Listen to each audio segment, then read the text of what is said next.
Hello students, welcome all of you. आज मैं आपके लिए एक बहुत इंपॉर्टेंट टॉपिक लेके आया हूँ कि लिफ्ट के अंदर अगर आप मौजूद है तो अगर उसमें मशीन रखी हुई है भार नापने वाली, तो वो मशीन कितना भार बताएगी, कितना वेट आपका बताएगी, इसके रिगार्डिंग एक इंपॉर्टेंट पॉइंट लेके आया हूँ।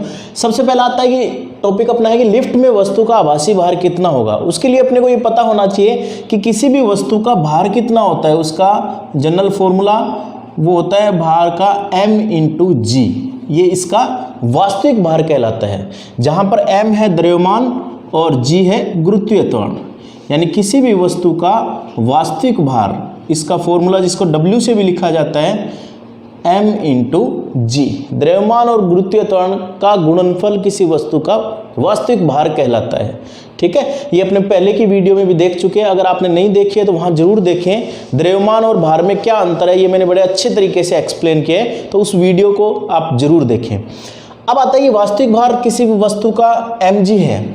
अगर वो वस्तु सपोज अपने ही है, अपने लिफ्ट के अंदर चले जाए तो अपना, और वहाँ पर ये एक लिफ्ट शो की है मैंने, लिफ्ट है और इसके अंदर ये मशीन जो कि भार नापने वाली मशीन, जिसको अपने स्प्रिंग तुला भी कहते हैं, ठीक है, स्प्रिंग बैलेंस भी कहते हैं, ये स्प्रिंग तुला है, ये भार नापने वाली मशीन है और इसके ऊपर m द्रव्यमान की वस्तु रखी हुई है।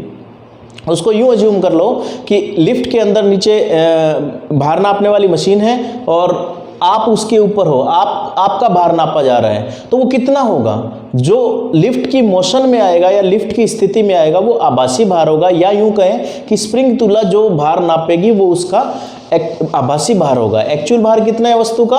m/g, जो अपनों ने बताया mg।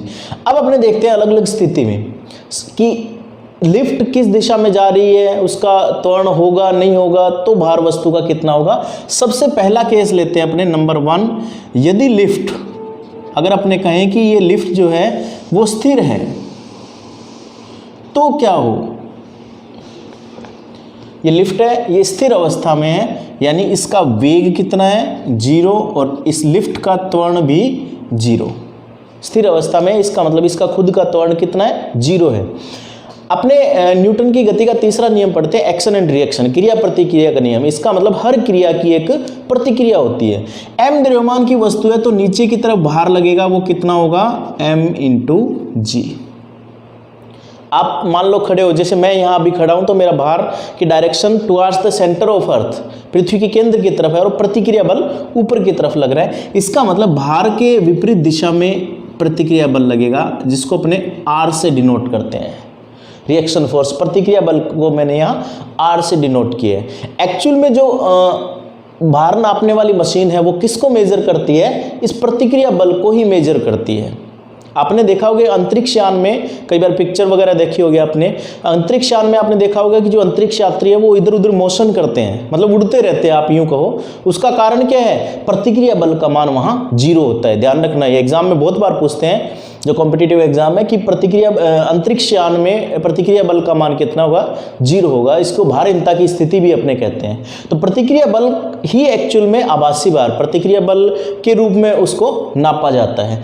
अब इसको अपने देखेंगे कि प्रतिक्रिया बल के रूप में कैसे, और उसकी कैसे इक्वेशन बनती है, उसको अपने देखते हैं। उससे क्लियर होगा, हर चीज आपके क्लियर होगी। अब देखते हैं कि इसमें इस लिफ्ट ना ऊपर जा रही है ना नीचे जा रही है, स्थिर अवस्था में, इसका त्वरण कितना है? 0 है। ठीक है, इसका मतलब क्या हुआ? इस स्थिति में क्रिया और प्रतिक्रिया आपस में विपरीत दिशा में है। तो फर्स्ट केस में आप कह सकते हो कि r = mg।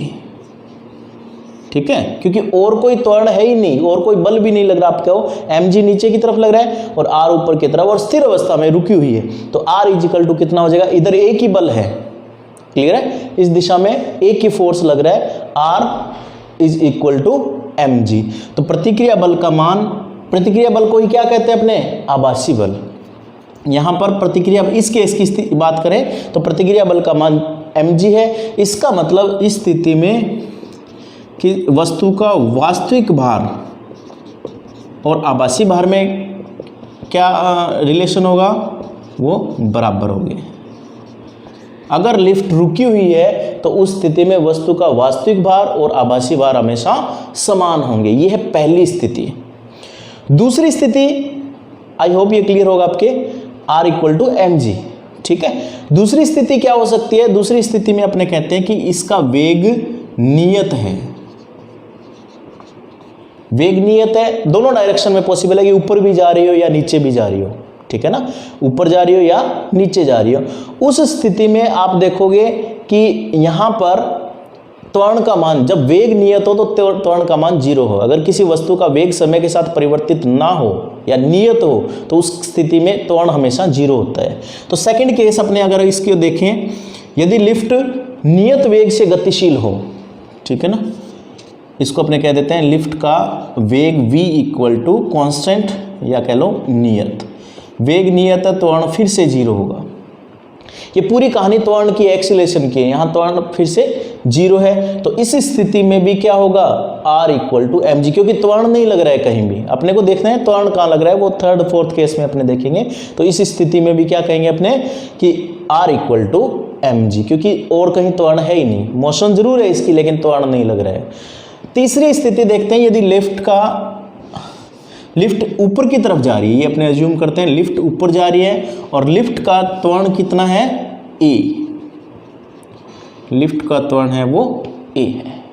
लिफ्ट कहाँ जा रही है, ऊपर की तरफ जा रही है और लिफ्ट का त्वरण कितना है, a है। उस स्थिति में क्या होगा, यदि लिफ्ट का त्वरण a हो और किस तरफ जा रही है, ऊपर की तरफ जा रही है, यहाँ पर कहानी थोड़ी सी चेंज होगी। ऊपर की तरफ लिफ्ट जा रही है और उसका त्वरण कितना बताया आपने, a, ठीक है। अब देखो इस लिफ्ट पर परिणामी बल कितना है, ऊपर की तरफ जा रही है, इसका द्रव्यमान कितना है, इसका त्वरण कितना है, a, और वस्तु के लिए देखें तो इसका द्रव्यमान कितना है, m, यानी एक्चुअल में m द्रव्यमान की वस्तु a त्वरण से लिफ्ट के साथ ऊपर जा रही है। तो इस पर बल कितना लगता है, बल होता है F equal to m a, general formula, clear. इसका मतलब यहां अगर देखें तो परिणामी बल इस पे कितना लगेगा, वो लगेगा m इंटू ए। इस चीज को अच्छे से समझना, कंसेप्ट यही है कि ये किस दिशा में जा रही है। जैसे ये लिफ्ट है, इसके अंदर आप बैठे हो तो ये ऊपर की तरफ, ऐसे ले लो इसको, ये लिफ्ट ऊपर की तरफ जा रही है तो a त्वरण से जा रही है, इसके अंदर आप बैठे हो तो आपका भी त्वरण कितना होगा, जितना लिफ्ट का है। तो आप पर परिणामी बल कितना लग रहा है, आपका द्रव्यमान इंटू त्वरण m इंटू a, ये आपका परिणामी बल है। राइट साइड में लिखा है मैंने परिणामी बल। अब परिणामी बल देखो, ये तो होगी बाहर की कहानी ओवरऑल। अब इस वस्तु पर कंसंट्रेट करते हैं, r इस तरफ लग रहा है और mg इस तरफ लग रहा है, ठीक है। इसका मतलब इन दोनों का परिणामी कितना होगा, r माइनस एम जी, ऊपर की तरफ r minus m g is equal to m a. दोबारा बता देता हूं कि परिणामी बल कितना है, m इंटू ए, इसको यहां लिखा, ऊपर की तरफ जा रहा है तो इसका मतलब इन दोनों का अंतर होगा वही इसके बराबर होगा। इन दोनों का अंतर का मतलब है r माइनस एम जी होगा, वो ma के बराबर होगा क्योंकि परिणामी बल ऊपर की तरफ है। तो r माइनस क्यों कर रहे हैं अपने, क्योंकि इस दिशा में जा रही है, अगर नीचे जाती तो mg माइनस r करेंगे नेक्स्ट केस में। तो r minus m g is equal to m a, ठीक है। और अपने को निकालना क्या है, r निकालना है तो क्या आ जाएगा, mg माइनस का है उधर जाएगा तो प्लस का हो जाएगा, mg प्लस ma। ये r इज इक्वल टू, आप यहाँ पर m कॉमन ले सकते हो, g प्लस a। तो यहाँ से एक क्लियर है चीज़ अपने पास कि वास्तविक भार वस्तु का कितना है, m इंटू जी, लेकिन यहाँ पर क्या हो रहा है, mg प्लस समथिंग, समथिंग का मतलब ma कह रहे हैं अपने, तो इसका मतलब mg प्लस कुछ है। इसका मीनिंग सीधा सा ये हुआ कि वस्तु का आभासी भार बढ़ जाता है। तो इस स्थिति में क्या होगा कि वस्तु का आभासी भार क्या होना चाहिए, is greater than equal to, greater than वास्तविक भार। वास्तविक भार से आभासी भार, आभासी भार का मतलब जो स्प्रिंग तुला मेजर करेगी, जो मशीन मेजर करेगी, नापेगी, वो वास्तविक भार से ज़्यादा होगा, ठीक है। आप इसको अनुभव भी कर सकते हैं। अगर आप लिफ्ट में खड़े हो, सपोज कल्पना करो आप लिफ्ट में खड़े हो, लिफ्ट ऊपर की तरफ जा रही है तो यूं पैरों पे दबाव लगता है ऊपर की तरफ, ठीक है, तो आपका वेट बढ़ जाता है, अपरेंट वेट जिसको कहते हैं, अपरेंट वेट कहें या आभासी भार कहें, वो बढ़ जाता है। अब आते हैं नीचे की तरफ, इसका रिवर्स करते हैं, इसी केस को अपने ले लेते हैं नेक्स्ट को, कि अगर लिफ्ट ए त्वरण से नीचे की तरफ जा रही है, केस नंबर 3, कहाँ जा रही है, नीचे की तरफ। अब देखो सेम कहानी है लेकिन इक्वेशन चेंज कैसे होगी, परिणामी बल नीचे की तरफ लग रहा है एम में, राइट साइड में एम में लिख दिया अपनों ने, mg माइनस आर। अब अपने mg माइनस आर करेंगे क्योंकि नीचे की तरफ जा रही है अपने, तो mg माइनस आर करें तो यहाँ अपने देखेंगे कि mg minus r is equal to m a. यहाँ से r को उस तरफ ले जाएं और इसको इस तरफ लाएं तो mg minus M A, mg minus M A, R equal to M common g minus A. यहाँ देखिए परिणामी जो प्रतिक्रिया बल, मैंने आपको बताया था कि जो मशीन है वो प्रतिक्रिया बल को एक्चुअल में मेजर करती है, वो कितना है mg माइनस ए, या यूं यहाँ देखो mg माइनस समथिंग, माइनस का मतलब क्या हुआ, कमी हो गई उसमें। इसका मतलब जब लिफ्ट एक ए त्वरण से किसी त्वरण से नीचे की तरफ आ रही होती है हमेशा, तो क्या होगा उस केस में आपका अपरेंट वेट, आपका आभासी भार कम हो जाता है। ठीक है, तो आभासी भार क्या होगा इस केस में, लेस देन वास्तविक भार। आभासी भार वास्तविक भार से कम हो जाएगा। और आपने अनुभव भी किया होगा, अगर लिफ्ट नीचे की तरफ आ रही हो, कभी आप लिफ्ट में खड़े हो और तेजी से नीचे की तरफ आ रही हो, तो आपको यूँ हल्का फील होता है, आपको यूँ लगता है कि अपने हवा में हल्का हल्का उड़ रहे हैं, या पैरों पे दबाव कम महसूस होता है, इनडायरेक्टली ये कह लो, तो आपका भार कम हो, आभासी भार कम हो जाता है। अंतिम केस इसका लेते हैं, केस नंबर 4। सपोज लिफ्ट जिस वायर से बंधी हुई है वो वायर अचानक से टूट जाता है, अचानक से लिफ्ट टूट गई। ईश्वर न करे ऐसा कभी हो, आप उसमें बैठे हो, न करे ऐसा हो, लेकिन सपोज अचानक टूट जाए तो क्या होगा, उस केस में लिफ्ट का त्वरण कितना होगा, जो गुरुत्वीय त्वरण है उसके बराबर हो जाएगा। ठीक है, जैसे मैं इसको छोड़ देता हूँ, नीचे की तरफ आया, किस त्वरण से है, गुरुत्वीय त्वरण g से नीचे की तरफ आया, इसका मतलब डाउनवर्ड नीचे की तरफ इसका त्वरण कितना है, g त्वरण से नीचे की तरफ आ रहा है। अब इसको अपने देखते हैं कि यदि लिफ्ट टूट जाती है, या यूं कहें कि लिफ्ट का तार टूट जाता है, तो क्या होगा उस केस में। देखिए वापस वही इक्वेशन बनाएंगे, नीचे की तरफ जा रहा है तो वेट कितना हो जाएगा, m इंटू जी, ठीक है, बल कह लो एक तरह से, क्योंकि बाहर होता है वो भी एक बल ही होता है, mg। अब यहाँ mg minus r, mg minus r, clear है ना, mg minus r is equal to mg। ये कब है, इसको फ्री फॉल कहते हैं अपने, वेटलेसनेस। ठीक है ना, अचानक से तार टूट जाए लिफ्ट का, यानी कंट्रोलिंग ही खत्म हो जाए उसकी, तो वो एकदम फ्री फॉल होगा, नीचे की तरफ मुक्त अवस्था में आएगी, स्वतंत्र अवस्था में। तो यहाँ से mg कैंसिल और r इज इक्वल टू 0।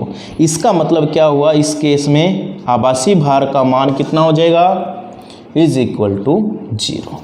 आपका आभासी भार 0 होगा। अगर आप लिफ्ट के अंदर अपना वेट मेजर कर रहे हैं और लिफ्ट अचानक टूट जाती है, उसका वायर टूट जाता है, तो वो मशीन है वो कुछ भी शो नहीं करेगी, वो 0 शो करेगी, यानी उसका आपका आभासी भार कितना होगा उस केस में, वो 0 होगा।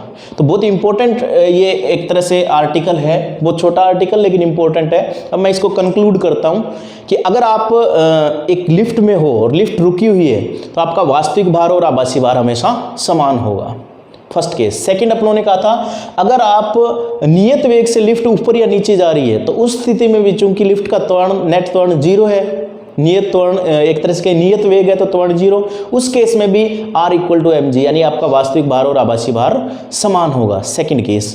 थर्ड, a त्वरण से ऊपर की तरफ जा रही है, ऊपर की तरफ जा रही है, जैसे लिफ्ट ऊपर की तरफ जा रही है, ऐसे याद भी रख सकते हो, लिफ्ट के अंदर हो, लिफ्ट ऊपर जा रही है तो आपको ज़्यादा दबाव लगेगा, या फिजिक्स की भाषा में बात करें तो आपका जो आभासी भार है वो बढ़ जाता है वास्तविक भार से। नेक्स्ट केस अपनों ने देखा था कि अगर ए त्वरण से नीचे की तरफ आए, लिफ्ट में आप नीचे की तरफ जा रही है तो आपको हल्का फील होता है, इट मीन्स आपका आभासी भार वास्तविक भार से कम हो जाता है। और अंतिम केस इसमें बताया अपनों ने कि लिफ्ट अचानक टूट जाती है तो आपका वास्तविक भार तो mg है, लेकिन आभासी भार जो मेजर करेगी जो मशीन, वो कितना हो जाएगा, 0 होगा। ये क्वेश्चन अक्सर एग्जाम में आता है।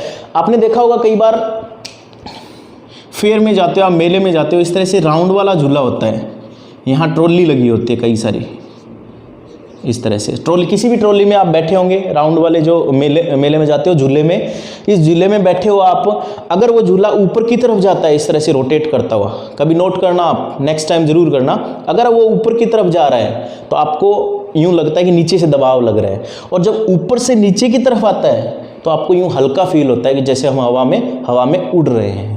तो ये आता है अपने पास लिफ्ट में किसी भी वस्तु का जो एपरेंट वेट, आभासी भार है, वो कितना होगा। तो स्टूडेंट्स आई होप आपको अच्छे से समझ आया होगा। और इस ये एग्जाम पॉइंट ऑफ व्यू बहुत इंपॉर्टेंट ये आर्टिकल है, अक्सर क्वेश्चन इससे रिलेटेड कहीं ना कहीं आ जाता है। जैसे मैंने बताया कि r = 0 कहीं भी होगा तो वहाँ आपका आभासी भार शून्य होगा, यानी भार नहीं नापा जाएगा। जैसे अपने उन्होंने बताया कि अंतरिक्ष यान में, सैटेलाइट में अगर चले जाएं अपने, तो उस केस में भी आपका r का मान, प्रतिक्रिया बल का मान 0 होने की वजह से वहाँ पर आपका भार शून्य होता है। आभासी भार कहे तो ज़्यादा बेटर वर्ड है, आभासी भार आपका शून्य होता है। ओके, तो अब आपके लिए मैं एक क्वेश्चन और पूछता हूँ, छोटा सा जनरल क्वेश्चन है, ठीक है, गुरुत्वीय त्वरण से रिलेटेड। गुरुत्वीय त्वरण क्या है इसको मैं पहले एक्सप्लेन कर चुका हूँ, तो पहले की वीडियो भी जरूर देखें। क्वेश्चन ये है कि एक विद्यार्थी है, कोई स्टूडेंट है, वो अधिकतम गुरुत्वीय त्वरण से, एक सामान्य क्वेश्चन है आपकी जनरल नॉलेज चेक करने के लिए कह लो, या आपका IQ चेक करने के लिए, कि एक स्टूडेंट है वो अधिकतम गुरुत्वीय त्वरण से एक पत्थर एक भालू पर फेंकता है, बियर है, भालू है, उस पर अधिकतम गुरुत्वीय त्वरण से, पृथ्वी पर ही बात कर रहे हैं अपने, किसी और ग्रह की बात नहीं कर रहे, अधिकतम गुरुत्वीय त्वरण से वो पत्थर उस भालू पर मारता है, ठीक है ना। भालू पर जैसे ही पत्थर फेंकता है तो वो पत्थर भालू के लगता है और उसके ब्लड आना शुरू हो जाता है, खून आना शुरू हो जाता है। ब्लड का कलर है वो रेड है, लाल रंग का ब्लड आना शुरू हो जाता है। आपको ये बताना है कि उस भालू का रंग क्या है। अब आप कहोगे कि इसमें भालू के रंग का कहाँ कॉम्बिनेशन आ गया। बिल्कुल इस क्वेश्चन में ही आंसर छुपा हुआ है। अगर आपने अच्छे से इसको पीछे की वीडियो देखी है या त्वरण के बारे में, गुरुत्वीय त्वरण के बारे में अच्छे से जानते हैं, मैं क्वेश्चन रिपीट कर देता हूँ कि एक भालू है, उस पर एक स्टूडेंट ने अधिकतम गुरुत्वीय त्वरण से पत्थर फेंका है, उसकी खून आना शुरू होता है और खून का रंग लाल है। तो बताइए भालू का रंग कौन सा है। सोचिए आप क्या होना चाहिए। IQ तो बहुत अच्छा है आपका, मुझे पता है। अब मैं बता देता हूँ आपको, इस वीडियो को पॉज करके आप सोच लीजिए, मैं आंसर तो बता देता हूं लेकिन पॉज कर लीजिए यहीं और सोचिए क्या होना चाहिए इसका आंसर। मैंने बताया कि अधिकतम गुरुत्वीय त्वरण से वो पत्थर भालू पर फेंका गया है। अब आपको पहले पता होना चाहिए कि अधिकतम गुरुत्वीय त्वरण पृथ्वी पर कहाँ होता है, और वो अपने जानते हैं G का मान अधिकतम पृथ्वी पर कहाँ होता है, ध्रुवों पर होता है। North pole and south pole ध्रुवों पर होता है। अब ध्रुव पर, इसका मतलब यहाँ से क्या अपने पास जो क्लू मिला कि अधिकतम गुरुत्वीय त्वरण जहाँ होता है वहाँ ये पत्थर फेंका गया, वो कहाँ होता है, वो होता है ध्रुवों पर। अब आपको इतनी भी जनरल नॉलेज आपका होना चाहिए कि ध्रुवों पर कौन से कलर के भालू पाए जाते हैं, सफ़ेद रंग के भालू पाए जाते हैं। तो आंसर क्या होगा, जो ब्लड है वो तो रेड है नो डाउट, लेकिन जो भालू का कलर है वो कौन सा है, सफ़ेद रंग है, वाइट रंग है। तो स्टूडेंट आई होप इस वीडियो को आपने एंजॉय किया होगा, आपका नॉलेज डेफिनेटली बढ़ा होगा। इसी तरह आप वीडियो को देखते रहे, लाइक करें, शेयर करें और इस चैनल को जरूर सब्सक्राइब कर दें। Thank you so much.